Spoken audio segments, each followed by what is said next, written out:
تو یہ جو ہمارے مسلمانوں کا دور جو رہ گیا تھا جس میں، اس میں اسلام بس وہ شام کے دھندلکے کی مانند رہ گیا تھا، ایوننگ ٹوائلائٹس تھی، شفق تھی.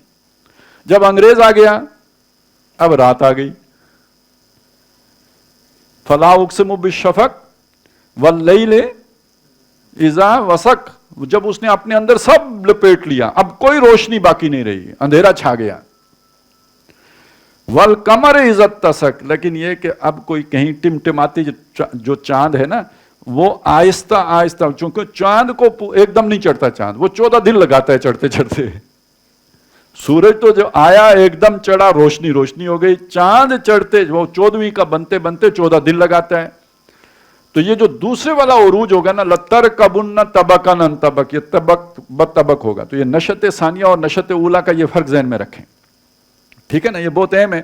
تو یہ ایک چیز تھی میں نے چاہا، یہ ڈاکٹر صاحب نے یہاں نہیں بیان کی ہوئی، یہ کہیں اور بیان کی ہوئی ہیں چیزیں. اس پہ پوری 1.5-2 گھنٹے کی تقریر ہے ڈاکٹر صاحب کی، میں نے تو جلدی سے بتا دیا. لیکن یہاں میں کیوں بتا رہا ہوں، میں کنیکٹ کروں گا چیزیں جو ڈاکٹر صاحب نے مختلف جگہوں پہ چیزیں بیان کی ہوئی ہیں. یہاں جہاں پہ جڑتی جائیں گی وہاں پہ آپ کے ساتھ شیئر کرتا جاؤں گا. جو میں بھول گیا تو بعد میں بتا دوں گا جب آئی یاد تو. لیکن یہ کہ اصل مقصد یہ ہے کہ جو ڈاکٹر صاحب کی بکھری ہوئی چیزیں ہیں تاکہ یہاں پہ اس تحریر کے ساتھ جڑ کے ہم آہنگ ہو کے آ جائیں. تو نشت اولا اور نشت ثانیہ کا ایک فرق میں نے آپ کے سامنے رکھ دیا. تو کم از کم مجھے آپ سے ایک بات کی توقع ہے کہ آئندہ آپ نشت ثانیہ غلط نہیں لکھیں گے، ٹھیک ہے؟ میں سمجھوں گا کہ چلیں کوئی تو کام سیکھ ہوا نا، صحیح ہوا. نشات ثانیہ نہیں لکھیں گے، ٹھیک ہے جی. اور دوسری بات یہ ہے کہ آپ کو یہ بھی پتہ لگ گیا کہ مسلمانوں کا عروج و زوال علیحدہ چیز ہے، اسلام کا عروج و زوال علیحدہ شے ہے، ٹھیک ہو گیا. اور فرق بھی معلوم ہو گیا کہ وہ یکبارگی ہوا تھا، درجہ ہوگا، اور وہ جب ہوا تھا تو سورج کی طرح ہوا تھا. یہ ہوگا بھی تو چاند والا ہوگا، سورج والا نہیں ہوگا. کیونکہ اب کدھر سے محمد الرسول اللہ لائیں گے، کدھر سے ابو بکر لائیں گے، کدھر سے عمر لائیں گے، کدھر سے عثمان لائیں گے. تو یہ سورج والا نہیں ہو سکتا. جب ہوگا تو اب چاند والا ہوگا. تو کیا خیال ہے جی، تقدیم بھی پڑھنے کی ضرورت ہے یا نہیں ضرورت ہے؟ ضرورت ہے. اور یہ میں نے بتایا تحریر 67 کی ہے، تقدیم 83 کی ہے، اپریل 83 کی ہے. میری یہ تحریر جو صفحات آئندہ میں پیش کی جا رہی ہے، اولاً ماہنامہ میثاق لاہور بابت جون 67 کے ادارتی صفحات میں شائع ہوئی تھی. بعد ازاں مئی 68 میں اسے اشاعت الاسلامیہ لاہور نے ایک کتابچے کی صورت میں 1000 کی تعداد میں شائع کیا.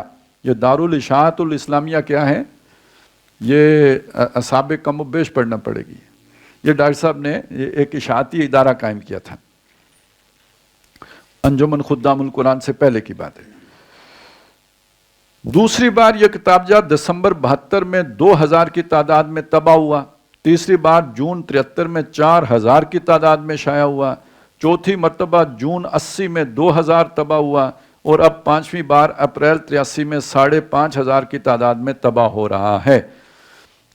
اس میں میں نے اپنے فہم کی حد تک، یعنی اپنی سمجھ کی حد تک، ہم اپنی بولی بولیں تو سمجھ ہوگا، تو ڈاکٹر صاحب کی جو اعلیٰ ادبی اردو ہے تو اس میں فہم کا لفظ آ گیا. میں فہم کی حد تک بھرپور جائزہ لینے کی کوشش کی تھی کہ اس وقت ہم بحیثیت مسلمان کس مقام پر ہیں، اور یہ بھی واضح کرنے کی کوشش کی تھی کہ اسلام کی نشت ثانیہ اور امت مسلمہ کی تعمیر نو کے لیے اب تک کیا کچھ ہو چکا ہے، فی الوقت کیا ہو رہا ہے اور کیا کرنا باقی ہے. ساتھ ہی اپنے تجزیے یعنی انالیسس کی بنیاد پر میں نے ایک اساسی لائحہ عمل بھی پیش کیا تھا، اور فوری اور اولین اقدام کے طور پر ایک قرآن اکیڈمی کے قیام کی تجویز بھی پیش کی تھی.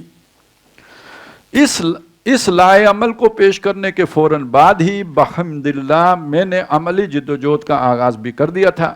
چنانچہ 5 سال کی محنت کے دوسرے بہت سے ثمرات کے ساتھ ساتھ ایک نتیجہ یہ بھی سامنے آیا. یہ کیا محنت تھی؟ ہمارے ہاں جب کوئی مکان بنانا ہو، قرآن اکیڈمی بنانی ہے تو عمارت کا نام ہے نا اکیڈمی ہے. تو جب مکان بنانا ہوتا تھا پہلے، جب اتنی فیکٹریاں نہیں تھی، تو 1-2 سال پہلے ہی پتھر کوٹنا شروع کر دیتے تھے نا، اینٹ گارا جمع کرو پھر مکان بناؤ. تو یہ اصل میں چونکہ اکیڈمی بنانی تھی تو سریا اور سیمنٹ اور ریت اور بجلی جمع کر رہے تھے. یہ 5 سال افراد کے ساتھ میں درس قرآن، رجوع الی القرآن کی تحریک، اور اس کے نتیجے میں وہ افراد تیار ہوئے کہ جو ٹیم ایک بن جائے، ظاہر ہے اس پھر ادارہ بنا۔ یہ عمارتیں اہم نہیں ہوتی ہیں، عمارتیں چلانے والے اہم ہوتے ہیں۔ عمارتیں بن جاتی ہیں، پھر ادھر جنات بسیرا کرتے ہیں، ٹھیک ہے نا؟ تو وہ افراد چاہیے ہوتے ہیں کہ جو ان کو آباد کریں۔ تو 5 سال کی اور بہت سے ثمرات کے ساتھ ساتھ ایک نتیجہ یہ بھی سامنے آیا کہ اس نہج پر، یعنی اس طریقے پر کہہ لیجئے، اس انداز میں باقاعدہ اجتماعی جد و جہد، اجتماعی جد و جہد ایک اکیلے بندے کی جد و جہد ہوتی ہے، ایک جماعت کی جد و جہد، ٹیم ورک، اجتماعی جد و جہد، اور خصوصاً قرآن اکیڈمی کے مجوزہ خاکے کو عملی صورت دینے کے لیے 72 میں مرکزی انجمن خدام القرآن کا قیام عمل میں آ گیا۔ یعنی اب دیکھیے منصوبہ کیا ہے؟ قرآن اکیڈمی بنانے کا، اور وہ قرآن اکیڈمی جو ہے وہ اس کے لیے ایک ادارہ چاہیے۔ اس ادارے کا کیا نام رکھا گیا؟ انجمن خدام القرآن، جس کا مطلب کیا ہوتا ہے؟ قرآن مجید کے خدمت کرنے والے۔ یہ نہیں کہ قرآن کی بنیاد پر اپنی خدمت کرانے والے، خود قرآن کی خدمت کرنے والے۔ انجمن خدام القرآن، انجمن مخدوم القرآن نہیں، انجمن خدام القرآن۔ تو وہ بنی، ظاہر ہے اس نے کیا بنانا تھا جی؟ قرآن اکیڈمی۔ اور قرآن اکیڈمی کیا شے؟ دیکھیے میں پہلے کہہ چکا ہوں، یہ کسی بلڈنگ کا نام نہیں ہے، یہ ایک تصور کا نام ہے جو اس یہاں اجاگر ہوگا کہ وہ تصور ہوتا کیا ہے۔ ایک قرآن اکیڈمی ڈاکٹر صاحب کے ذہن میں کیا تھی، اس کے کتنے کمرے تھے، اس کا نقشہ کیا تھا، اس کے ستون کتنے تھے، کھڑکیاں روشن دان کتنے تھے، نہیں، یہ بات نہیں ہے۔ اس کے مقاصد کیا تھے، کیوں بنانی تھی، پورا پروجیکٹ کیا تھا۔ پروجیکٹ اب یہ سامنے آیا نا، تو یعنی پروجیکٹ قرآن اکیڈمی کیا تھا؟ پروجیکٹ تو سمجھ آ جاتا ہے نا، اب ایک ہم نے ابھی پروجیکٹ بھگتا ہے تو اس کے ساتھ سمجھ آ جاتا ہے۔ تو پروجیکٹ قرآن اکیڈمی کیا تھا جی؟ جس کی قرارداد تاسیس، میمورنڈم اور اغراض و مقاصد میں ان تجاویز کو بالکل یا سمو لیا گیا اور اسے گویا اس کے اساسی منشور کی حیثیت حاصل ہو گئی ہے۔ مل جاتی ہے۔ چلیں، 15 سال کی مدت میں اس میں کوئی شک نہیں کہ وقت کے دریا میں بہت سا پانی بہہ چکا ہے اور حالات بہت کچھ بدل گئے ہیں۔ تاہم کچھ اس بنا پر کہ میرے نزدیک حالات میں بنیادی تغیر کوئی واقع نہیں ہوا، اور کچھ اس وجہ سے کہ اب اس تحریر کی حیثیت ایک تاریخی دستاویز کی ہے، اسے بغیر کسی ترمیم کے شائع کیا جا رہا ہے، بجز اس کے کہ آخری 2 صفحات کی عبارت میں کچھ اختصار کر کے مجوزہ قرآن اکیڈمی کے ضمن میں پیش رفت کا جائزہ پیش کر دیا گیا ہے۔ پیش رفت کا، ابھی وہ قرآن اکیڈمی بنی نہیں ہے، اس کی طرف جو ہے جو پیش رفت ہوئی ہے اس کا جائزہ، یعنی یہ 83 کی بات کر رہے ہیں۔ اب آ جائیں جی فکر، اب یہ تو تقدیم ہو گئی، آگے اب فکر مغرب جو ہے نا وہ اصل تحریر شروع ہو رہی ہے۔ اس کا عنوان ہے فکر مغرب کا ہماگیر استیلا۔ چلیں جی، پہلا ڈاکٹر صاحب نے لکھی تھی ایک تحریر، لگتا نہیں کہ ہمارے لیے لکھی تھی، یہ تو کوئی ہمارے قریب کا تو لفظ نہیں ہے نا۔ تو استیلا، استیلا کس شے کو کہتے ہیں؟ آج کل دھند نہیں پڑتی، بس جب وہ دھند چھا جاتی ہے نا، اس چھا جانے کے عمل کو استیلا کہتے ہیں، پریویل کر جانا کسی شے کا نا، تسلط جما لینا، پنجے گاڑ لینا، تسلط جما لینا، چھا جانا، پوری طرح جو ہے نا کسی شے کو ڈھانپ لینا، یہ سمجھ لیں کیا ہوتا ہے؟ استیلا ہوتا ہے۔ اور یہ کس شے نے پنجے گاڑ لیے؟ فکر مغرب نے۔ اور ہمارے ہاں تو فکر پریشانی کو کہتے ہیں، آپ کے ہاں کیا کسی کو کہتے ہیں؟ فکر پریشانی کو کہتے ہیں نا۔ فکر ماں میری سوچ ہے، اور فکر ماں درکار ماں آزار ماں، تو فکر یعنی فارسی میں بھی یہی کہتے ہیں، فکر پریشانی کو کہتے ہیں، میری پریشانی میرے لیے بڑی تکلیف دہ ہے۔ تو یہاں یعنی فکر مغرب، مغرب کی پریشانی پوری دنیا میں چھا گئی، یہ مطلب ہو گیا۔ ہاں تو کیا مطلب ہے یہ؟ ہاں کس نے بتایا جی؟ تو فکر سوچ کو بھی کہتے ہیں، فکر تھاٹ کو بھی کہتے ہیں. تو فکر کے دو معنی ہوتے ہیں. یہ جملے میں جب استعمال ہوگا تو پتہ لگے گا یہاں پریشانی کے معنی میں ہے اور یہاں پہ سوچ اور فکر کے معنی میں ہے. تو نہ سمجھ آئے تو پھر ایک نئی قسم کی فکر لاحق ہو جاتی ہے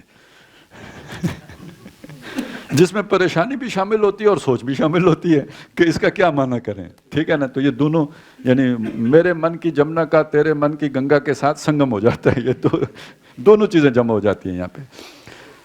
تو موجود اچھا جی فکر مغرب یہاں پر اب کلیئر ہو گیا کہ یہاں مغرب کی سوچ، مغرب کی سوچنے کا انداز. اچھا اس کو ہم ورلڈ ویو بھی کہہ سکتے ہیں.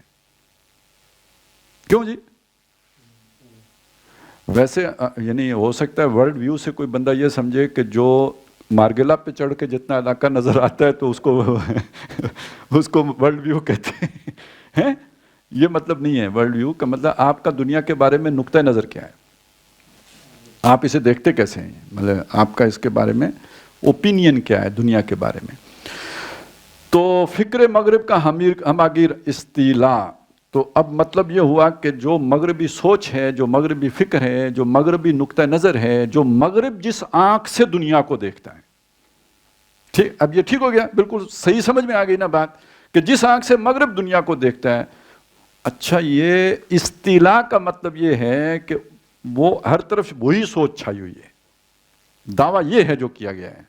جب آپ نے استیلا کہا نا تو اصل میں آپ نے ایک دعویٰ کر دیا کہ وہ جو مغربی سوچ ہے وہ صرف مغرب میں نہیں ہے، وہ مشرق میں بھی ہے. وہ صرف مغرب یا مشرق میں نہیں ہے، وہ شمال اور جنوب میں بھی ہے، وہ گلوبل ہے.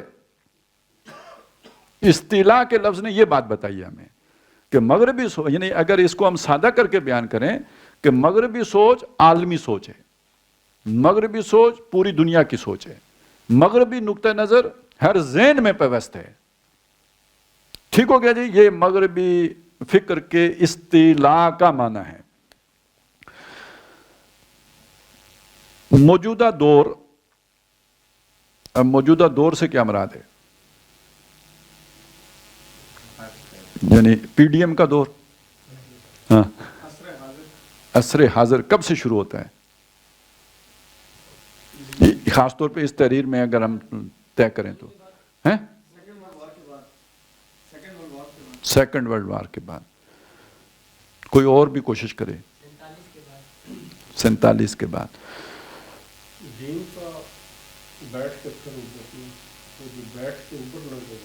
سارے لوگ ایک کچھ نہ کچھ ایک چھوٹا سا انڈا، ایک اپنی اپنی سوچ جو ہے نا وہ اس کے مطابق ایک ذہن میں اس کو بٹھا لیں کہ موجودہ دور سے آپ کے ذہن میں کیا خیال آتا ہے.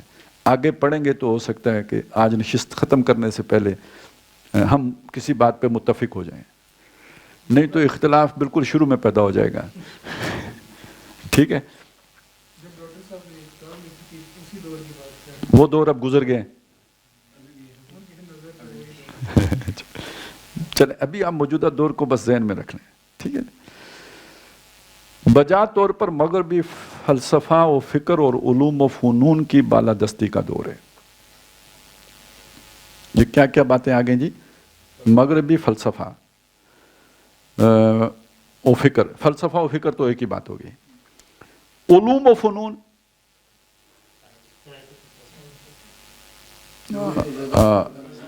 سائنس اینڈ ٹیکنالوجی بھی ہے. فنون میں تو ٹیکنالوجی فنون میں شامل کریں گے، سائنس علوم میں شامل ہوگی، ٹیکنالوجی.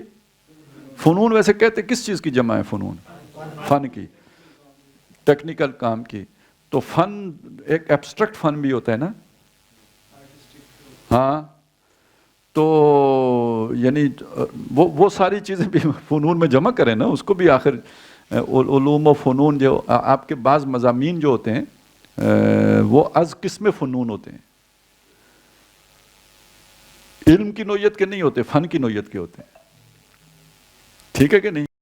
چلیں تو علوم و فنون مطلب ویسے یہ تجوید جو ہے نا، تجوید یہ علم ہے کہ فن ہے؟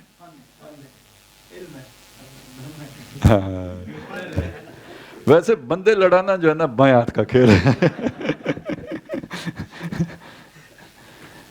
اصل میں ہر فن کا ایک پورشن علم کا ہوتا ہے. ٹھیک ہے نا؟ مطلب جو بھی فن ہے نا اس کا جب آپ اسے منضبط کرتے ہیں تو جو آپ نے اس کو ڈیفائن کیا نا یہ علم والا حصہ ہو جاتا ہے. آپ نے فرنٹ فٹ پہ جانا ہے, آپ نے بیک فٹ پہ جانا ہے, آپ نے جناب بال کو اپ کھیلنا ہے, کیا کرنا ہے, یہ سارا کچھ جو ہے نا شارٹ پچ کو کیسے کھیلنا ہے, یہ جب آپ سیکھیں سمجھ رہے ہیں تو یہ علم ہے. جب آپ اسے پریکٹس کر رہے ہیں تو یہ فن بن جائے گا. اب سمجھ آ گئی بات؟ تو تجوید کا وہ حصہ جب خا کہاں سے نکلنی ہے اور ہا کہاں سے نکلنی ہے, یہ جب آپ یاد کر رہے ہیں تو یہ کیا ہے؟ علم ہے. اور جب آپ آ کر رہے ہیں تو یہ فن ہو گیا ہے. ٹھیک ہے, اور اس میں سے تکلف ختم ہو گیا جب, تب فن بنا. جب تک تکلف ساتھ ہے, تصنع ہے, نظر آ رہا ہے کہ یار یہ بڑی جو ہے نا مشقت سے آ کر رہا ہے, تو اس کا مطلب ہے یہ فنکار نہیں ہے. فن اس میں تب آیا جب اس بلا تکلف وہ کام وہ کرنا شروع ہو گیا. اور کوئی بھی فن اس کے پیچھے پھر ریاضت ہوتی ہے. ریاضت کے بغیر تو تکلف ختم نہیں ہوتا. تو چلیں یہ ذرا تھوڑی فنون کے ساتھ بھی ہم نے فنکاریاں کر لی ہیں, لیکن یہ کہ چیزیں یہ مقصد اس کا یہ ہے نا کہ ہو سکتا ہے کہ جتنی دیر میں نے ایک لائن پڑھی ہے آپ پوری کتاب پڑھ لیں. تو سمجھانا یہ مقصود ہے کہ یہ ڈرامہ نہیں ہوتا جسے جلدی سے دیکھ لیں 2 کی سپیڈ پر, بلکہ یہ جو ہے نا ان کو غور و فکر کرتے ہوئے پڑھنا ہوتا ہے. تو موجودہ دور بجات طور پر مغربی فلسفہ و فکر اور علوم و فنون, اب علوم و فنون کی بالادستی کا دور ہے. یعنی ان کا وہ حاکم کیے, وہ بالاتر ہیں. تو اگر ہمارے کوئی علوم و فنون تھے تو بالاتر نہیں ہیں بلکہ پست ہیں, دبے ہوئے ہیں. تو چھائے ہوئے وہ ہیں. ٹھیک ہے. اور آج پورے کرۂ ارضی پر مغربی افکار و نظریات, افکار فکر کی جمع ہو گئی اور نظریات نظریے کی جمع ہو گئی, اور انسان اور کائنات کے بارے میں وہ تصورات پوری طرح چھائے ہوئے ہیں جن کی ابتدا آج سے تقریباً 200 سال قبل, اب اس میں 50 اور جمع کر لیں کیونکہ 1967 کی تاریخ ہے, تحریر ہے, تو تقریباً 250 سال قبل یورپ میں ہوئی تھی. تو اب آج کا دور کلیئر ہو گیا. اچھا, یہ ان 50 سالوں میں یہ ختم ہو گیا یا ابھی چھایا ہوا ہی ہے؟ چھایا ہوا ہی ہے. لہذا یہ آج کے دور کا مطلب ہے یہ کوئی 250 سال کا دور. اس میں 10-15 پلس مائنس آپ کر سکتے ہیں, لیکن یہ ایرا ہے کہ جس کو آج کا دور کہا گیا ہے. اور دعویٰ یہ کیا گیا ہے کہ اس میں مغربی فلسفہ و فکر اور نظریات چھایا ہوا ہے جن کی ابتدا آج سے تقریباً, اچھا جی ہو گیا جی, اور جو اس کے بعد مسلسل مستحکم ہوتے اور پروان چڑھتے چلے گئے. اصل میں یہ سمجھے نا, یہ پروان چڑھتے چلے گئے, وہ جو ہماری ٹمٹماتی شام کی شفق تھی نا, وہ یہ اس کے اندر سمٹتی چلی گئی. اب سمجھ آئی کہ وہ میں نے کیوں کہانی آپ کو سنائی تھی. یہ رات تھی جو چھا گئی دنیا پر, یہ رات چھائی ہوئی ہے, سمجھ آئی نا.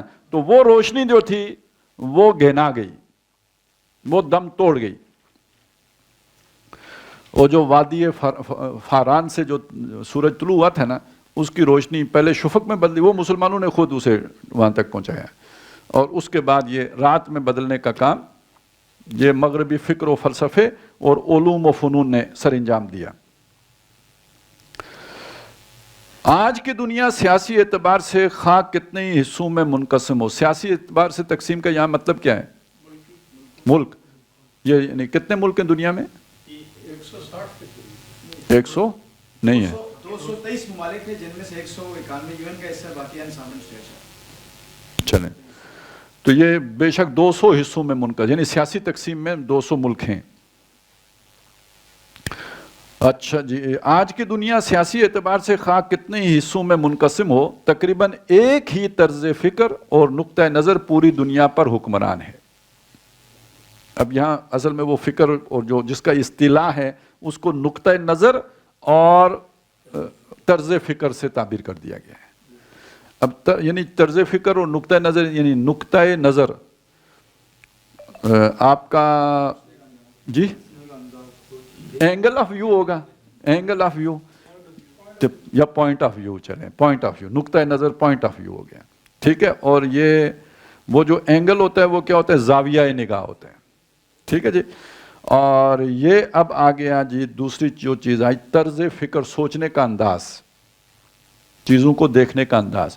میرے سامنے ایک چیز آئی, میں آج وہ چلیں آپ کو بتا دیتا ہوں, جمعہ پڑھایا میں نے, اور موضوع تھا جی موجودہ ہمارے سیاسی حالات اور جو بھی معاشی ابتری اور پتہ نہیں کیا کیا تھا, یہ کچھ تھا جو سب کو نظر آتے ہیں. تو میں نے ادھر یہی پوائنٹ رکھا ہے کہ دیکھیں ہم سب ایک کام میں لگے ہوئے ہیں, اس کا ذمہ دار کون ہے؟ باجوہ ہے, مشرف ہے, کیا نام ہے اس کا, عمران خان ہے, نواز شریف ہے, پی ڈی ایم ہے, رجیم چینج ہے, کیا ہے یار یہ, یعنی ہم تھلوں کو جا رہے ہیں, جہاز ہمارے کے انجن بند ہیں, پنجر ٹلا ہے, ٹھیک ہے, اور فل سپیڈ نیچے جا رہا ہے, اور آنکھیں بند کر کے کلمہ پڑھنے کی ضرورت ہے کہ اب لگا کہ لگا, ٹھیک. لیکن سب اس سوچ میں پڑے ہوئے ہیں کہ انجن بند کس نے کیا تھا, چابی کس نے چھپا لی ہے, ٹھیک ہے, پیٹرول کس نے پیٹرول کی جگہ ڈیزل ڈال دیا تھا, ٹھیک ہے. اس دندے میں پڑے ہوئے ہیں سارے تجزیے یہی ہو رہے ہیں. آپ نے اس پورے عرصے میں, اب تو سب کو لگتا ہے نا کہ پاکستان, تو اس کے باوجود بھی یہ کوئی بیچ میں کہیں اللہ, رسول, فرشتہ, کوئی جناب ہوا کا فرشتہ, کوئی شف والا, کوئی بیچ میں نہیں ہے. سمجھ آئی نا, کیا مطلب بڑے سے بڑا ایماندار تو کیا بڑے سے بڑا بے ایمان, یہاں سب کی سوچ ایک ہو جائے گی. یہ کیا ہے, یہ نقطہ نظر ہے نا, کس نقطہ نظر سے آپ اور کس سوچ سے اور کس فکر سے آپ حالات کا جائزہ لیتے ہیں. سمجھ آئی میری بات کی؟ باقی چلے کپڑے داڑھی جو بھی آپ کی ہے, اصل میں تو بینک بیلنس, خبریں جو ملتی ہیں کوئی اچھی تو نہیں ملتی نا. اگر وہ زرداری صاحب کا سیز ہو رہا ہے تو مولوی صاحب کا بھی سیز ہو رہا ہے. منی ٹریل ان کو بھی کا نہیں پتہ لگتا کہ کیا, وہ پھر بھی بیچارے سوچتے ہیں کہ کیا حساب دینا پڑے گا, تو ہماری کا تو بالکل ہی نہیں پتہ لگتا نا. تو وہ ہرس حویس ہر طرف ایک جیسی ہو گئی نا. تو چلیں سمجھ آیا نا یہ نقطہ نظر, تو سوچ و فکر بھی سمجھ آ گئی نا بات. طرز فکر اور نقطہ نظر پوری دنیا پر حکمران ہے, ایک ہی طرز فکر اور نقطہ نظر پوری دنیا پر حکمران ہے. کا مطلب کیا ہے؟ جیسے ایک حکمران کا آرڈر مانا جاتا ہے, سارے لوگ اس نقطہ نظر کے تابع ہیں, اسی طرح سوچتے ہیں اور دیکھتے ہیں. اور بعض سطحی اور غیر اہم اختلافات سے قطع نظر. اچھا یہ ذہن میں رکھیں, جب یہ تحریر لکھی جا رہی تھی تو اس وقت یعنی کمیونزم بھی موجود تھا رشیا میں, ٹھیک ہے, اور ادھر کیپٹلزم. کتنا بڑا اختلاف ہے, کچھ چھوٹا سا اختلاف نہیں ہے. لیکن جس نقطہ نظر سے یہ تحریر لکھی جا رہی ہے اس کے اعتبار سے یہ سطحی اختلاف ہے, ٹھیک ہے نا. ورلڈ ویو ایک ہے دونوں کا, اس کائنات کے بارے میں سوچ ایک جیسی ہے, زندگی کے بارے میں سوچ ایک ہے. آگے جا کے اختلاف ہو جاتے ہیں. تو وہ بتایا کہ غیر اہم اختلافات سے قطع نظر ایک ہی تہذیب اور ایک ہی تمدن. یہ تہذیب اور تمدن میں کیا فرق ہوتا ہے؟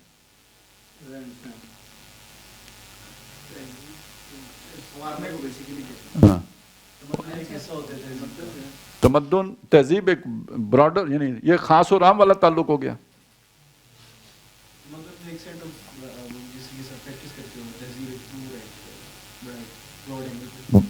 یعنی تہذیب ایک یعنی ایک بڑا تصور ہے, اور سویلائزیشن, اور تمدن اس کا ایک حصہ ہے جس پر آپ عمل کر رہے ہوتے ہو. تو ویسے بھی یعنی جو آپ کے یہ جو سٹرکچرل چیزیں ہوتی ہیں یہ تمدن کے ساتھ تعلق رکھتی ہیں.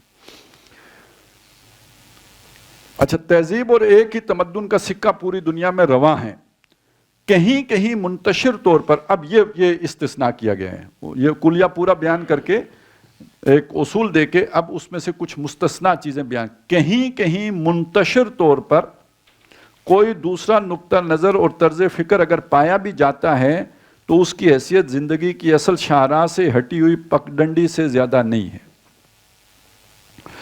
آپ اسے یوں سمجھ لیں کہ پہلے وقتوں کے جو رستے ہوتے تھے تو جیسے آج کل موٹر وے ہوتی ہے تو ایک بڑی شاہراہ ہے، اور اس سے کوئی پگڈنڈی نکل کے کوئی کسی جنگل سے گزر کے کسی نالے سے گزر کے تو وہ کوئی شارٹ کٹ ہے بھی، تو اس پر مسافر چلتے نہیں ہیں۔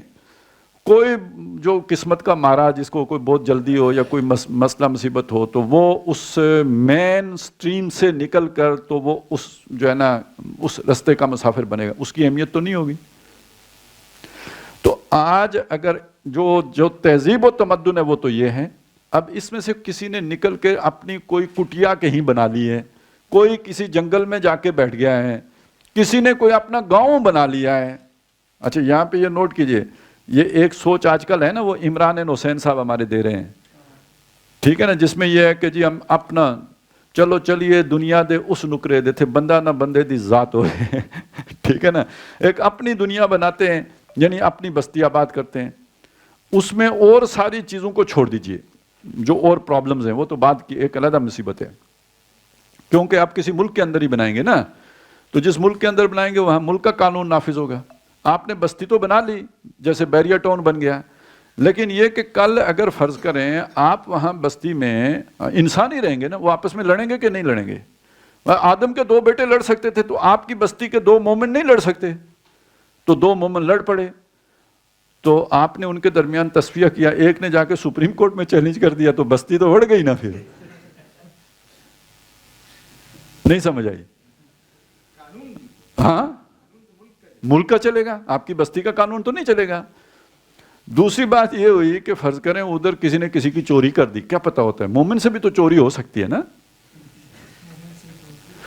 ٹھیک ہے، اب بستی میں فیصلہ ہوا ہاتھ کاٹو، وہ آپ نے ہاتھ کاٹا، وہ چلا گیا اسلام آباد، اس نے آپ کے خلاف FIR کٹوا دی، تو بڑے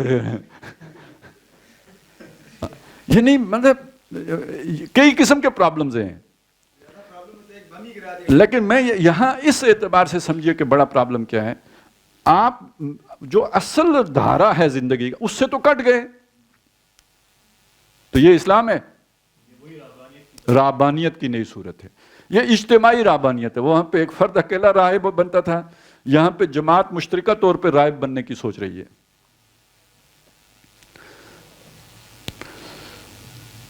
چلیں، تو پگڈنڈی سے زیادہ نہیں ہے، ورنہ مشرق ہو یا مغرب ہر جگہ جو طبقے قیادت و سیادت کے مالک ہیں، جسے آج کل ہم کیا کہتے ہیں، اشرافیہ،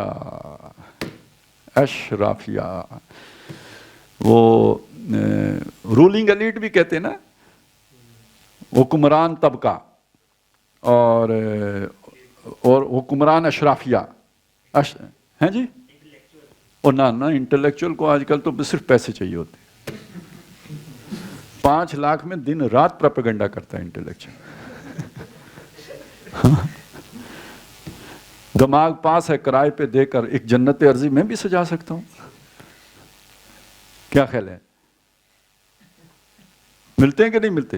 آپ پروپیگنڈا مشینری کا حصہ بن جائیں، نون لیگ کا بنے، پیپل پارٹی کا بنے، تو ویسے تو یہ تو نون لیگ اور پیپل پارٹی اور PTI، یہ اتنا ہی فرق ہے کہ آپ چائنا یا امریکہ چلے جائیں، یہ نون لیگ پیپل پارٹی کا بننے کا مطلب ہے چائنا چلے گئے آپ، PTI کا بننے کا مطلب ہے امریکہ چلے گئے، وہ تو 10 سیکنڈ میں کوئی جو ہے نا 15,000 تو لائکس آ جاتے ہیں، اور اکثر و بیشتر ان کو یعنی ان کے حق میں اس لیے لوگ لکھ دیتے ہیں کہ بھئی ایک ٹھک کا ٹھک لائک آ جائیں گے، بس اللہ اللہ خیر صلی اللہ۔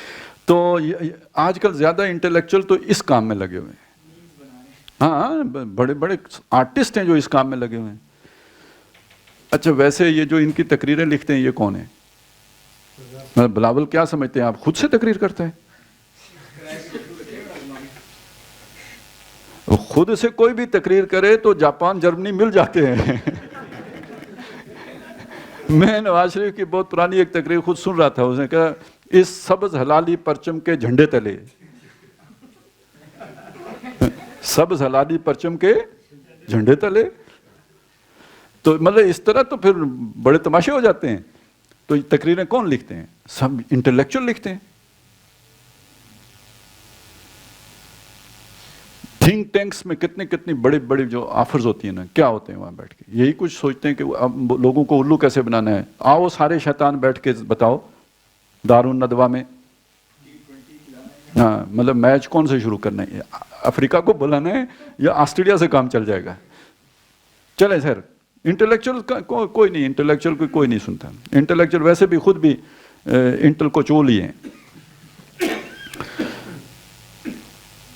تو جو لوگ قیادت و سیادت پر فائز ہیں اور جن کے ہاتھوں میں اجتماعی زندگی اور ان کے جملہ متضمنات کی اصل زمانہ کار ہے. اچھا جی چلیں جی، اجتماعی زندگی یعنی وہ جو ہمارا جسے سیکولر فیلڈ کہتے ہیں، ریلیجس فیلڈ نہیں، جو سیکولر فیلڈ جسے یعنی سیاسی نظام، معاشی نظام، سماجی نظام. تو متضمنات کیا ہوتے ہیں جی؟ نہیں یہ ضمن ہے، نہیں انتظام کی جمع نہیں ہے. یعنی جو ضمن میں چیزیں ہوتی ہیں نا، جیسے تو وہ چیزیں جو اس کے نیچے نیچے آتی ہیں، اس کے متضمنات، اس کی یعنی آپ کہہ لیجئے جو برانچز ہیں کہ اصل زمام کار ہے، وہ سب کے سب بلا استثناء ایک ہی رنگ میں رنگے ہوئے ہیں. ویسے دیکھیں کتنی حسین بات ہے نا، کل ہی کی تصویر ہے، وہ ایک ایم این اے ہیں شاید، روہیل چودھری، روہیل ہیں کہ پتہ نہیں، روہیل اصغر صاحب. تو وہ پنجابی لباس میں چلے گئے اسلام آباد کلب،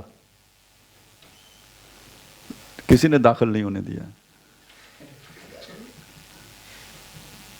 وہاں کا سٹارٹ فرام منڈو اور پتلون لا کے آؤ، اس لباس میں آپ یہاں پہ نہیں جا سکتے. ویسے نہیں، شلوار میں میرا خیال ہے جانے دیتے ہیں، اور نیچے وہ آپ کی ایڑی بند چپل ہونی چاہیے یا جوتا ہونا چاہیے. ہاں یہ ضیاء الحق صاحب نے مہربانی اس نام لایا تھا کہ جس میں آپ جو نا شلوار قمیض میں بھی جا سکتے ہیں اگر آپ نے ویسٹ کوٹ پہنا ہوا ہو. ہاں یہ اتنی گنجائش تھی. تو چلیں خیر، لیکن وہ تو چونکہ وہ لنگی میں آ گئے تھے تو انہوں نے کہا کہ وہ کراچی میں ایک زمانے میں نعرہ تھا نا کہ پٹھان پنجابی نہیں، پٹھان سندھی بھائی بھائی، اے لنگی کتوں آئی کہ کیا کرتے. ہاں دھوتی کتوں آئی، ہاں دھوتی کتوں آئی، ٹھیک ہے. نہیں مہاجر سندھی بھائی بھائی، مہاجر سندھی بھائی بھائی،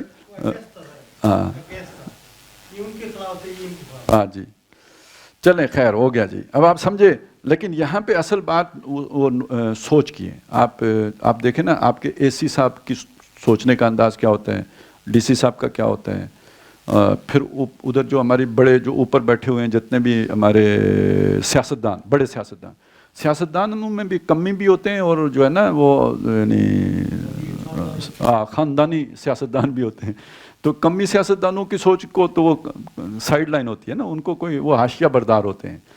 اور اصل جو وہ فن خوان سیاستدان ہوتے ہیں جن کے آباء و اجداد نے انگریزوں کے گھوڑوں کی مالش اچھی طرح کی ہوئی تھی، تو انہی کے ظاہر ہے مطلب نسلوں میں برکتیں آتی ہیں نا. جی آپ اللہ تعالیٰ کے لیے جو ہے نا نیک عمل کریں تو اللہ آپ کی نسلیں رنگتا ہے کہ نہیں رکھتا ہے. تو اب جو اللہ کے مقابلے میں دنیا میں کھڑے ہیں ان کے لیے محنتیں کریں، وہ آپ کی نسلوں کو یوں ہی رلنے کے لیے چھوڑ دیں گے؟ نہیں، وہ ان کو حکمران بنا کے جائیں گے، آپ کیوں فکر کرتے ہیں، اور آئندہ بھی حکمران رہنے کا اہتمام کر کے جائیں گے. تو خیر بات یہ ہو رہی ہے، اچھا یہ ذہن کدھر بنتے ہیں؟ یہ پورا دشمن کے بچوں کو پڑھانا ہے. ایجوکیشن کیا شے ہوتی ہے؟ ایجوکیشن ذہن بنانے کے لیے ہوتی ہے نا. اور ہر بچہ پیدا ہوتا ہے کس پر؟ فطرت پر.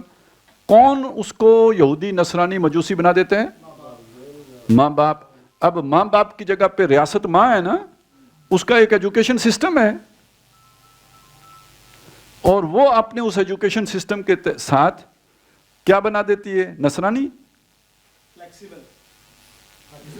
نہ نصرانی بناتی ہے، نہ مجوسی بناتی ہے، نہ مسلمان چھوڑتی ہے، نہ یہودی بناتی ہے. وہ اس ہماگیر اصطلاح میں جو ہے نا وہ اس کا قیدی بنا دیتی ہے. وہ ابھی ہم نے نہیں سمجھا وہ کیا ہے, ابھی نہیں سمجھا, ابھی بس اتنا سمجھیں کہ اس فکر کا عمل بنا دیتی ہے. اگر اس کی تفصیل آپ نے دیکھنی ہو تو جو لارڈ مکالے تھا, جو یہ نظام تعلیم لے کے آیا تھا, پھر وہ سارا آپ کو پڑھنا پڑے گا.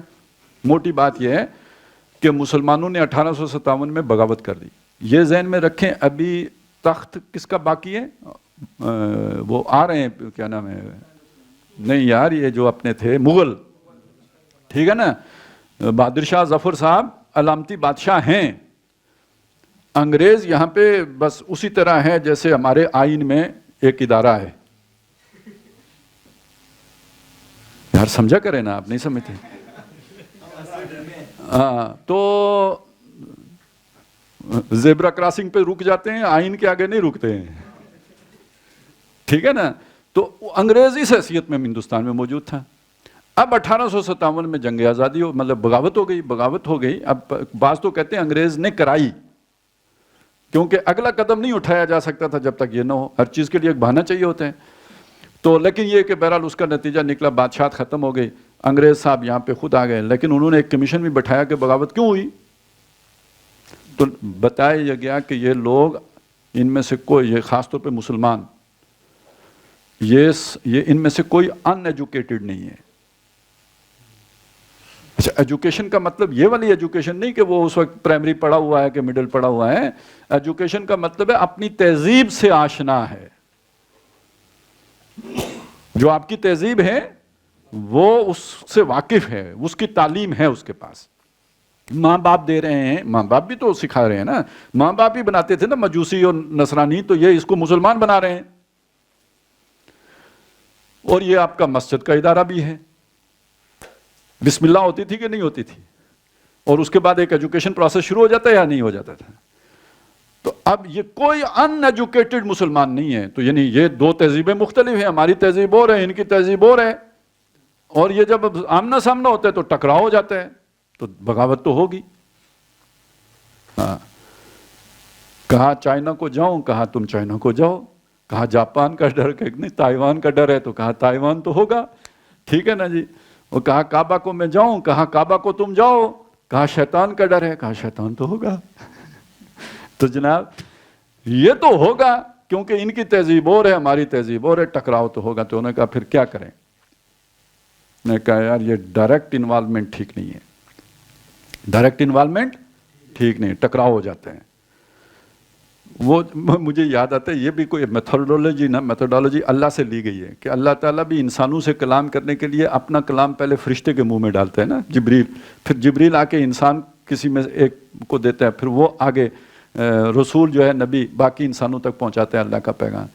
انہوں نے کہا ان میں سے نکالو بندے, ان کے ذہن بدلو, ان کو ٹریننگ دو, اور جب ان کو پھر ان کے ذریعے سے ان کے اوپر حکمرانی کرو. یہ 1862 میں یہ عمل شروع ہوا ہے. 1893 میں جا کے انہیں اطمینان ہو گیا کہ وہ ایک پوری لیئر ٹیم تیار ہو گئی ہے. اب وہ درمیانی لیئر لے کے آئیں گے بیبونز کی, جو بعد میں بابو بن گئے, جو اب جو ہے نا اشرافیہ کہلاتے ہیں. تو اس کے پیچھے پوری ایک ٹرانسفارمیشن جو ہے ایک مرد حر کو بابو بنانے کی ایجوکیشن, سمجھ آئی. تو دشمن کے بچے کو پڑھانے کے پیچھے, جو ہو سکتا ہے جس نے گانا گایا ہو, جس نے لکھا ہو, اس کو یہ سارا فلسفہ نہ معلوم ہو, لیکن چونکہ فائل میں لکھا ہوا تھا نا کہ دشمن کے بچے کو پڑھانا ہے پڑھا دیا. تو ہمارے ہاتھ راز لگ گیا, کیونکہ ہم نے دیکھا نا کہ مطلب پیر پگاڑا کا جو باپ تھا وہ ہروں کا امیر تھا. اس نے انگریز کو یہاں پہ تگنی کا ناچ نچایا. آخر انگریز نے اسے جیل میں مار دیا, جیل میں مرا. اس کے یہ دونوں بچے وہ لے گئے امریکہ برطانیہ, اور وہاں پھر پڑھا کے واپس بھیجا. تو پھر جو پیر صاحب ہمارے حصے میں آئے وہ پڑھے پڑھائے پیر صاحب تھے. علامہ اقبال کے بچے کو پڑھایا, ٹھیک ہے نا. کہاں اقبال، کہاں جو ہے نا وہ شاہین، کہاں جاوید اقبال یہ کوا زاغوں کے تصرف میں وہ قابو کے نشیمن، ٹھیک ہے نا. تو یہ پڑھائی کا نتیجہ نکلا. تو دشمن کے بچوں کو پڑھانے کا مطلب سمجھ میں آیا نا. تو یہ تعلیم پہ اتنا اخراجات. اور اب آپ کو سمجھ آ رہی ہے کہ یہ طالبان والے کیوں ٹھکا ٹھک سکول بند کر دیتے ہیں. وہ شروع کرتے ہیں بیچارے، وہ جب دیکھتے ہیں یار یہ تو کچھ نتیجہ ٹھیک نہیں نکلا تو وہ کہتے ہیں اب بند کرو بھائی. ابھی ان کو اصل مسئلہ نہیں سمجھ آ رہا کہ جب تک پورا نصاب نہیں ٹھیک کر کے لائیں گے تو یہ اس سکول کی عمارت کا قصور نہیں ہے، یہ لارڈ مکالے کے ذہن کا قصور ہے. اس سے آپ کو سمجھ آئے گی کہ پرابلم کہاں ہے، کرنے کا اصل کام کا مطلب کیا ہے. جب تک وہ نہیں کریں گے تو یہ بے شک آپ کو اقتدار بھی مل جائے پھر بھی لٹکے ہی ہوں گے، کچھ کرنے کی پوزیشن میں نہیں ہوں گے. تو اب اگر کوئی ایسی ریاست بھی ہوگی تو وہ مین سٹریم ریاست تو نہیں ہوگی نا، پھر پگڈنڈی والی ریاست ہی ہوگی. ورنہ مشرق ہو یا مغرب ہر جگہ جو طبقے قیادت و سیادت کے مالک ہیں اور جن کے ہاتھوں میں اجتماعی زندگی اور اس کے جملہ متضمنات کی اصل زمام کار ہے وہ سب کے سب بلا استثناء ایک ہی رنگ میں رنگے ہوئے ہیں. اچھا وہ پڑھائی سے مجھے یاد آیا، ان کے تو اسپیشل سکول ہیں. یعنی ایک تو سکول ہم عوام کے لیے جنہوں نے کلرک بننا ہوتا ہے، جنہوں نے کلرک بننا ہوتا ہے ان کے لیے تو یہ باقی سکول ہے نا، یہ جو بلکہ پرائیویٹ بھی. وہ پرائیویٹ سکول میں پڑھ کے کون سے ہم نے کوئی جو ہے تارے توڑ کے لانے ہوتے ہیں. میں نے دیکھے نا برن ہال، لارنس کالج. میں بیکن ہاؤس کی نہیں کہہ رہا ہوں کیونکہ بیکن ہاؤس وہ ڈے اسکالرز ہیں نا، صبح پڑھو شام کو گھر آ جاؤ. گھر میں والدین کے ساتھ یہ وہ بہرحال کچھ نہ کچھ فرق پڑ جاتا ہے. مطلب وہ والی کنسنٹریشن جو مطلب برن ہال میں اور لارنس کالج میں ہوتی ہے. آپ مطلب مڈل کلاس کے بچے کو جو اس کو ماں باپ کے ساتھ رہنے کی عمر ہے اس میں اسے آپ ہاسٹل لائف میں لے جائیں تو پتہ ہے ایک ایجوکیشن بغیر ایجوکیشن کے ہوگی. مطلب کوئی نصاب میں شامل کرنے کی ضرورت نہیں ہے. اس آدمی کے اندر لطیف جذبات نہیں پیدا ہو سکتے، ہمدردی کے جذبات، محبت کے جذبات، ایثار کے جذبات، کیونکہ یہ کمیونیکیٹ نہیں کیے جا سکتے الفاظ میں، یہ تو ایکشن سے ٹرانسفارم ہوتے ہیں. آپ ماں باپ کو دیکھتے ہو، بہنوں بھائیوں کو دیکھتے ہو، قربانی دیتے دیکھتے ہو، سیکھتے ہو قربانی. ان کو آپس کی محبت سے آپ محبت سیکھتے ہو، وہ آپ سے جو محبت کرتے ہیں اس سے آپ محبت سیکھتے ہو. یہاں تو سارا پروفیشنلزم ہے. اب کوئی ماں والی محبت دے سکتا ہے کسی ہاسٹل کے اندر؟ تو اس نقطہ نظر میں تو ہمارے مدرسے بھی اتھے ہی جا کے کھڑے ہو گئے. نہیں سمجھ آئی. تو ویسے تو مطلب اتھے بھی تو بے حسی اسی طرح کی ہوتی ہے نا، ہوتی ہے کہ نہیں ہوتی؟ بالکل ہوتی ہے. وہ چیز ادھر آ جاتی ہے. یہاں پہ یہ بچے ماں باپ کے پاس ہوتے ہی نہیں، نہ انہیں ماں باپ کا پھر اتنا احساس بھی نہیں رہتا. تو قوم کا کیا احساس ہوگا پھر؟ تو یہ صرف ایجوکیشن ذہن سازی کی ایجوکیشن ہی نہیں ہے، سائیکالوجیکل ایجوکیشن بھی ہے. تو اس طرح پھر وہ پوری ایک لاٹ تیار کی جاتی ہے جس کو جو پھر خلافت کا حق ادا کرتی ہے. کس کی خلافت؟ مغربی فکر کی خلافت. وہی اذان تیار ہو جاتے ہیں، ایک ہی رنگ میں رنگے ہوئے ہیں. مغربی تہذیب و تمدن اور فلسفہ و فکر کا یہ تسلط اس قدر شدید اور ہماگیر ہے کہ بعض ان قوتوں کے نقطہ نظر کا جائزہ بھی اگر دقت نظر سے لیا جائے جو مختلف ممالک میں مغربی تہذیب و تمدن کے خلاف سفارا ہیں، تو معلوم ہوتا ہے کہ وہ بھی مغرب کے اثرات سے بالکل یا محفوظ نہیں ہے. سوچنے کا انداز وہی ہے جو مغرب کا ہے. اگرچہ کہ مغرب کے خلاف ان کا ایک تصادم کی کیفیت ہے، لیکن نقطہ نظر، سوچ، زاویہ نگاہ ویسا ہی ہے جیسا کہ مغربی ہوتے ہیں. نا جی، میں مسلمانزم کی طرف اشارہ کر رہا ہوں، ٹھیک ہے نا. یعنی آپ اس چیز کو دیکھیں نا کہ جب وہ اپنے مقاصد کے لیے ہر حربے کو جائز سمجھتے ہیں، تو جب ایک مسلمان بھی اپنے مقصد حاصل کرنے کے لیے ہر حربے کو جائز سمجھ لے، حتیٰ کہ جھوٹ بولنے کو بھی جائز سمجھ لے، تو یہ کون سا نقطہ اسلامی نقطہ نظر ہے یا مغربی نقطہ نظر ہے؟ ٹھیک ہے. تو دلیل کیا دی جاتی ہے؟ مطلب آج جب آپ کہتے ہیں کہ فلانا چور ہے، وہ بدلے میں کہتا ہے یہ بھی تو چور ہے. اس کا مطلب یہ ہے کہ بھئی اگر چوری رواج پا گئی ہے تو جرم ہی نہیں رہا، کیونکہ یہ بھی چور ہے، وہ بھی چور ہے، ریڑھی والا بھی چور ہے. اب یہ جو ریڑھی والا بھی چور کس نے کہا تھا؟ مسٹر کسی نے کہا تھا یا مولوی نے کہا تھا؟ ہاں، تو سوچ ایک ہو گئی یا نہیں ہو گئی؟ حالانکہ ریڑھی والا چور ہے تو اس کا مطلب بھی یہ ہے کہ مولوی صحیح نہیں ہے، کیونکہ ریڑھی والے کو ایمانداری کس نے سکھانی تھی؟ جو تو اس کی ڈیوٹی میں، اس کے فرائض میں ہے. وَمِنْهُمْ وَجَعَلْنَا مِنْهُمْ أَئِمَّةً يَهْدُونَ بِأَمْرِنَا لَمَّا صَبَرُوا. تو یہ تو جو علماء ربانی ہیں ان کے کرنے کا کام ہے. اور اگر عوام خراب ہو گئی ہے تو اس کا مطلب یہ ہے کہ مولوی نے اپنا کام چھوڑ دیا ہے، تب خراب ہو گئی ہے. یا پے رول پہ کر رہا ہے، یا اس نے الو بنایا ہوا ہے نا. مسٹر خود بھی الو بنا ہوا ہے. کون سا مسٹر کو اتنا بڑا مسٹر ہے؟ وہ بھی تو اصل میں کسی کے پھندے میں آیا ہوا ہے نا. کل فوق کل ذی علم علیم، ہر سیانے کے اوپر ایک اور سیانہ ہے، اور سب کے اوپر کنڈولیزا رائس ہوتی تھی پہلے، آج کل پتہ نہیں کون ہے، میڈم البرائٹ ہوگی ہیں، کیا ہے؟ خبیث کے بچے لگاتے ہوئی کوئی عورت ہی ہے،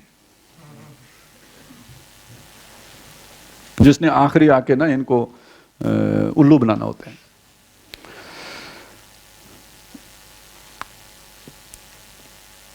اور خود ان کا طرز فکر بہت حد تک مغربی ہے. تو اب یہاں تک ایک دعویٰ ہمارے سامنے آ گیا ہے. دعویٰ یہ ہے کہ پوری دنیا کے اوپر ایک ہی سوچ غالب ہے، اور وہ سوچ مغربی سوچ ہے. پہلی بات یہ آ گئی.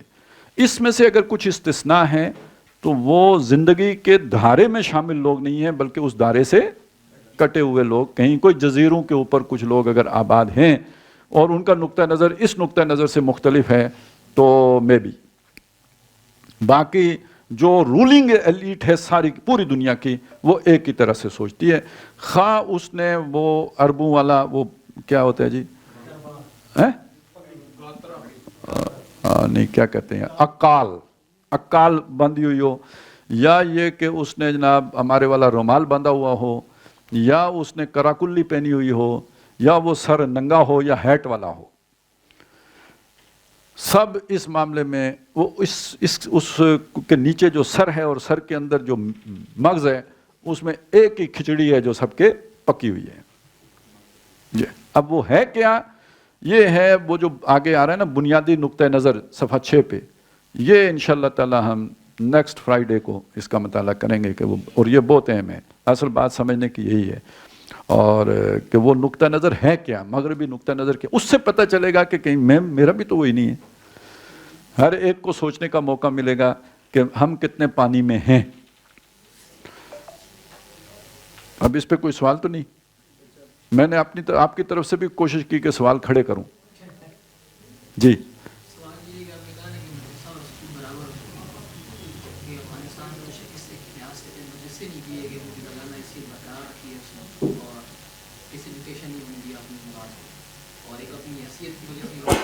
اچھا، میں نے یہ کہا ہے کہ برابر ہو چکے ہیں. جب کسی سطح پہ تو پھر ہو گیا نا. نہیں دیکھیں میری بات سنیں، ایک جس نے بندے نے جو بات کی ہو، دیکھیں مناظرہ تو نہیں کر رہے نا، نہیں کر رہے نا، بات ٹھیک ہے. تو جب مناظرہ نہیں کر رہے، افہام و تفہیم کر رہے ہیں، جس آدمی نے جتنی بات کی ہو اتنی بات ہی لینی چاہیے. اس میں اضافہ کر کے اپنی بات اس کے منہ میں، یہ میں اس لیے کہہ رہا ہوں، آپ سب کی تربیت کے لیے کہہ رہا ہوں. مطلب ہم کوئی ٹی وی ٹاک شو میں نہیں بیٹھے ہوئے ہیں، سیکھنے کے لیے بیٹھے ہوئے ہیں. تو آپ کا سوال جینین تب بنے گا جب آپ میرے موقف کو اتنا سمجھ چکے ہوں جتنا میں جانتا ہوں.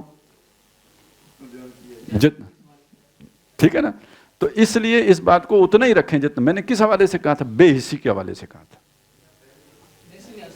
اس لیے نہیں صبر کریں نا میں کہ وہ بے حسی جو کسی وہ اسکول کا بھی نہیں کہا تھا. ہاں وہ بے حسی ہاسٹل میں بھی پیدا ہو, ہاسٹل جس کا بھی ہو, دین والے کا ہو کہ اس والے کا ہو. ٹھیک ہے, میں نے اتنی بات کی ہے. اس کو جس طرح آپ نے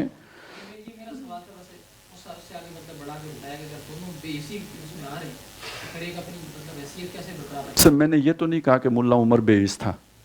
نہیں کیا. اب سمجھے نا اس بات کو. میں نے کوئی ہر ایک کے بارے میں کہہ دیا. میں نے ہاسٹل لائف کے کہا, جس نے نہیں بسر کی. سر تو آپ نے بنیاد ہی صحیح نہیں اٹھائی. اگر وہ سوال آپ کا ہے ضرور کریں, لیکن جس بنیاد سے اٹھا رہے ہیں اس سے نہ اٹھائیں, وہ بنیاد ہی غلط ہے. باقی اب بات کریں اگر آپ سمجھتے ہیں کہ وہ کیا آپ نے آخر میں کہا کیا تھا, سوال کیا کیا تھا؟ پھر اسی پہ اگر کو چھوڑ دینا, اگلی بات کریں.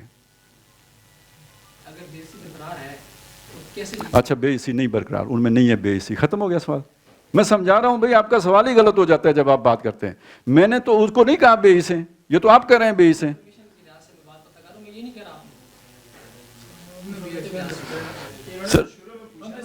میں جو پیچھے سن رہا تھا وہ یہ تھا, ان کے کہنے کا مقصد یہ تھا کہ اگر سب ایک رنگ میں رنگے ہیں, یہ سب کچھ ایک جگہ آ گیا, تو پھر ایک نے دوسرے کے خلاف تصادم کر کے اپنی سویلائزیشن میں ان کو شکست کیسے دے دی؟ یہ سوال ہے. ایک رنگ میں رنگ گئے ہیں. جو یہاں دعویٰ کیا گیا ہے وہ یہی ہے کہ سب ایک رنگ میں رنگے ہوئے ہیں. اس بنیاد پہ آپ کا سوال جائز ہو جائے گا, اسی بنیاد پر ہے. چلیں ٹھیک ہو جاتے ہیں. تو اب دیکھیں ہم نے تو یہ بھی کہا کہ روس اور امریکہ بھی ایک رنگ میں رنگے ہوئے ہیں. ٹھیک ہے, تو ان کے درمیان تو کولڈ وار کتنا عرصہ چلتی رہی ہے, کیوں چلتی رہی ہے؟ ٹھیک ہے, تو کیا مسئلہ ہے؟ آپ کا سوال قبل از وقت ہے. ابھی آپ کو نقطہ نظر ہی سمجھ نہیں آیا, وہ ابھی ہم نے پڑھا ہی نہیں ہے. جس رنگ میں رنگے ہوئے ہیں وہ رنگ ہی ابھی ہم نے نہیں دیکھا ہے. سمجھ آئیے؟ جب وہ ہم پڑھ لیں گے تو پھر اس کے بعد پتہ لگے گا کہ بھائی یہ ایک ہی رنگ میں ہونے کے باوجود کیوں لڑائی ہو جاتی ہے. ٹھیک ہے نا, تو وہ لڑائی ہے ہوئی ہے, اور لڑائی امریکہ اور روس کے درمیان بھی ہوئی ہے. جس اعتبار سے ہم کریں سب ایک رنگ میں رنگے ہوئے ہیں, وہ بھی ایک ہی رنگ میں رنگے ہوئے تھے, پھر بھی لڑائی ہو گئی ہے. کیوبا اور امریکہ کی لڑائی. اچھا ویسے تو مطلب صحابہ بھی تو ایک ہی رنگ میں رنگے ہوئے تھے نا, لڑائی تو ان کے درمیان بھی ہو گئی تھی, نہیں ہوئی تھی؟ تو لڑائی تو ہو جاتی ہے نا. جی سر جلدی نہ کریں نا, ہو سکتا ہے آپ خود ہی کہہ دیں, مجھ سے کیوں کہہ لو. جی ان کو دبایا گیا. ایک بندہ جب مجبور ہو جاتا ہے تو وہ لیول تھا. مطلب ایک ہوتا ہے کہ سر جی سر ابھی نہیں اندازہ نہیں لگائیں, ابھی صبر کریں. یہ اس کو پورا جب آپ پڑھیں گے تو آپ کے اس سوال کا جواب مل جائے گا. ابھی قیاس سے نہ کریں. نہیں چلیں پتہ لگ جائے گا. یہ سارا جب پڑھ لیں گے تو سمجھ آ جائے گی کہ وہ نقطہ نظر ہے کیا اصل میں, پھر آپ کو صحیح والی سمجھ. جی میں یہ گزارش کروں گی, آڈینس بھی بیٹھی ہے, ہم نے ابھی آغاز میں کچھ چیزوں کو آپ نے جیسے کہا بنیاد رکھ کے آہستہ کر کے میں کھول رہا ہوں. مطلب اتنی جلد بازی نہیں, ورنہ اگر یہ بحث اب یہاں شروع کرنے کے اصل میں نہیں. بحث کا دیکھیں مسئلہ کیا ہے, اس چیز کو سمجھیں کہ جب کوئی شے پڑھ کے تو سوال کرنے کی بات کی جاتی ہے, تو جو کانسیپٹ دیا گیا ہے اس کانسیپٹ کو سمجھنے کے لیے سوال کا موقع ہوتا ہے. اعتراض کا حق ہر آدمی کو ہے, وہ اس کی رائے ہے. یہ سوال اعتراض کے لیے نہیں ہوتا. یہ سوال اس لیے ہوتا ہے کہ یہ میرا کانسیپٹ, یہ جو آپ نے یہ بات بیان کی ہے, اس میں سے یہ حصہ مجھے سمجھ نہیں آیا. مطلب یہی والا سوال ہے. تو اس کو اگر ہم اعتراض نہ سمجھیں, یہ سمجھیں کہ اس سے یہ اشکال پیدا ہوتا ہے, تو یہ بات دوسری ہو جاتی ہے. سمجھ آئی میری بات کی؟ یعنی مجھے یہ گتھی نہیں، لیکن یہ پھر اس یعنی کانسیپٹ تو آپ کو سمجھ آ گیا، اس کی امپلیمنٹیشن میں یا اپلیکیشن میں آپ کو پرابلم آ رہی ہے، یہی ہوگا نا پھر. تو یہ ایک علیحدہ نوعیت بن جائے گی اس چیز کی. لیکن اصل میں جو اس محفل کے آخر میں جو سوال و جواب کی نشست، ٹائم تو تھوڑا ہوگا، 10-15 منٹ ہوں گے، اس کو اس کے لیے استعمال کرنا چاہیے کہ ابھی جو چیز ہم نے سمجھی ہے اس میں اگر کوئی سمجھنے میں کسی کو دقت پیش آ رہی ہو، اگر اس کے حوالے سے کوئی مسکنسیپشن ہو، کوئی اس میں مزید وضاحت درکار ہو، تو سوال اس کے لیے ہونا چاہیے. نہیں تقابل کے لیے ابھی تو آپ نے پوری کتاب ہی نہیں پڑھی. اصل میں تو کسی کے ساتھ تقابل تو تب بنتا ہے جب پورا نقطہ نظر آپ کے سامنے آ چکا ہو، اس دوسرے کی پوری بات کو آپ سمجھ چکے ہو.